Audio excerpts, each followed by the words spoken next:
Salut les frères, salut les sœurs. Je me nomme Nguessan Kwasidi Emma.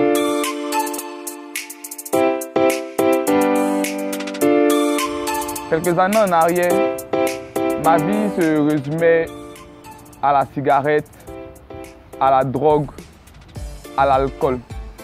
C'est-à-dire que lorsque j'ai eu le bac en 2013, j'ai rencontré un ami.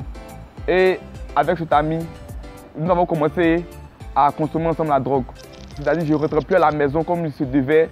Je faisais tout ce que je voulais. Tout ce que mes parents me disaient, je m'en foutais complètement. Tout ce qui m'intéressait, c'était ma propre vie, c'était moi-même. Et cela m'a conduit à échouer 3 fois à la première année en finance comptabilité. Mais malgré cela, je ne me suis pas arrêté. Je persistais toujours. Malgré que toutes ces bêtises me faisaient souffrir. Je couchais avec tellement de filles. Et cela ne me disait rien. Aujourd'hui, je pouvais coucher avec une fille et le soir, je couche avec une autre fille. C'était ça ma vie. Et je trouvais ça normal. Mais en réalité, je souffrais. En réalité, je souffrais. Parce que je détruisais tout autour de moi. Mes parents ne me considéraient plus. Quel conseil j'allais donner à mes frères et sœurs à la maison? Mais je continuais quand même dans mes bêtises. Jusqu'à ce que je rentre dans un mouvement qu'on appelle le mouvement swag. Voilà. Et là même, j'ai pratiqué l'homosexualité. C'est-à-dire c'est un mouvement d'homosexuel. C'est-à-dire si tu veux réellement avoir le buzz, si tu veux avoir une certaine gloire, il faut que tu passes par l'homosexualité. Et j'ai pratiqué aussi cela. Mais c'était une gloire venant du diable. Et franchement, cela ne m'arrangeait pas. Et vers la fin même, ça m'a mené une désolation. Lorsque mes parents ont su que je pratiquais l'homosexualité, franchement les gars, il n'y a pas quelque chose qui est plus décevant que ça. Mes parents avaient complètement honte. C'est comme si j'avais déçu toute la famille. Et je ne me suis pas arrêté. J'ai toujours continué. Et ainsi, je suis rentré même dans le broutage. J'ai fait la rencontre encore d'autres amis. J'étais prêt même à aller faire des fétiches pour pouvoir avoir plus d'argent. Parce que l'argent venait, mais ça ne venait pas comme je voulais.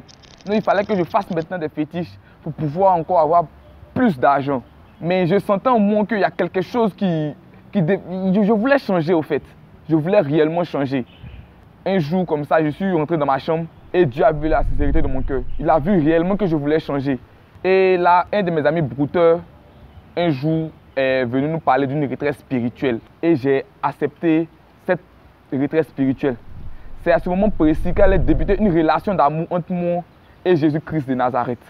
Et lorsque je suis allé à cette retraite spirituelle, j'ai aimé la parole de Dieu, j'ai aimé l'amour qu'il avait dans cette église et tout et tout. Et franchement, il fallait que je découvre encore plus le Seigneur. Mais je ne peux pas dire que j'avais laissé un coup le broutage, non. J'étais toujours encore là-dedans. Et je suis allé voir comme ça un jour le pasteur et je lui ai dit, que vraiment, je veux venir quelque temps dans ton église pour pouvoir m'accrocher un peu, m'attacher un peu à la parole, connaître certaines choses pour ma propre vie, parce que je voulais réellement changer. Et c'est ainsi qu'il a accepté. Et lorsque j'en ai parlé à mes parents, eux aussi ont accepté, comme si Dieu avait déjà planifié le truc au fait. Moi qui partais faire quelques semaines ou quelques temps, j'ai fait pratiquement presque 3 ans dans cette église. Et là, j'ai appris à connaître le Seigneur, j'ai appris à prier, j'ai appris à lire la Bible, j'ai appris beaucoup de choses. J'ai appris même à chasser les démons. Mais malgré ça, j'étais toujours dans mon péché. Souvent, je fumais la cigarette, je fumais la drogue, je cherchais encore les filles de l'église, je couchais avec même des filles même, au sein même de l'église. Parfois, je partais boire l'alcool et je venais tout ivre dans l'église. Je venais me coucher même dans le temple. J'étais saoulé. Et vraiment, je cherchais encore la solution. Je voulais réellement être délivré. Je faisais des moments de jeûne pas possible. Je pouvais même prendre un moment de jeûne de 40 jours. C'est-à-dire, je jeûne matin, je finis à 17 h. Je peux faire 4 mois sans fumer la cigarette et je retombe encore dans la cigarette. C'était vraiment quelque chose qui me faisait très mal. Mais je n'ai pas baissé les bras, je persévérais toujours. Quelque chose me dit au fond de moi d'aller voir le pasteur et de lui dire tout le mal que j'ai fait dans l'église, tous les péchés que j'ai commis depuis mon arrivée dans l'église jusqu'à maintenant, d'aller tout expliquer. Franchement, sans vous mentir, ce n'était pas facile. Je ne pouvais pas faire, je n'avais pas cette force-là. Mais j'ai obéi à la parole de Dieu et je suis allé voir le pasteur. Franchement, ce jour-là, j'ai pleuré. J'ai beaucoup pleuré.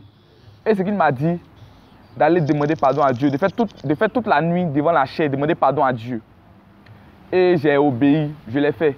Le lendemain, lorsqu'il est arrivé, il a prié pour moi. Et je lui ai dit, papa, moi, je ne veux plus rester ici. Mais tout ce que je veux, que tu me pardonnes. Et il me dit que, mon fils, je t'ai déjà pardonné. Ce jour-là, j'ai senti ce qu'on appelle l'amour de Dieu. Et j'ai arrêté pratiquement tout. J'ai composé le BTS. Dieu m'a fait grâce et il m'a donné le BTS en finance comptabilité. Aujourd'hui, je suis heureux. Ma famille, à qui j'ai fait du mal, lorsque je suis rentré, m'ont accueilli. Tout va bien. Mon papa, nous sommes réconciliés. Aujourd'hui même, j'ai de grandes responsabilités. Il y a des trucs que mes parents ne pouvaient pas me confier avant, qu'aujourd'hui me confient et je suis vraiment épanoui, je suis content. J'ai de nouveaux amis avec Jésus. Franchement, c'est le bonheur assuré.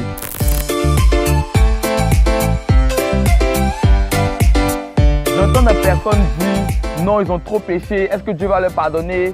Ils ont trop commis le mal, est-ce que Jésus-Christ va les accepter? Franchement les gars, vous vous trompez.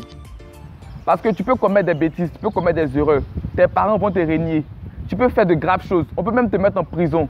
Mais ce Dieu dont je te parle va toujours t'accepter.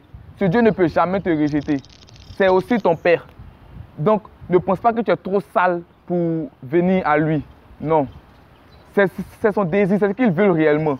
Il veut que tu viennes à lui afin de pouvoir expérimenter aussi son amour. Ne pense pas que c'est par ta propre force que tu pourras y arriver. Non.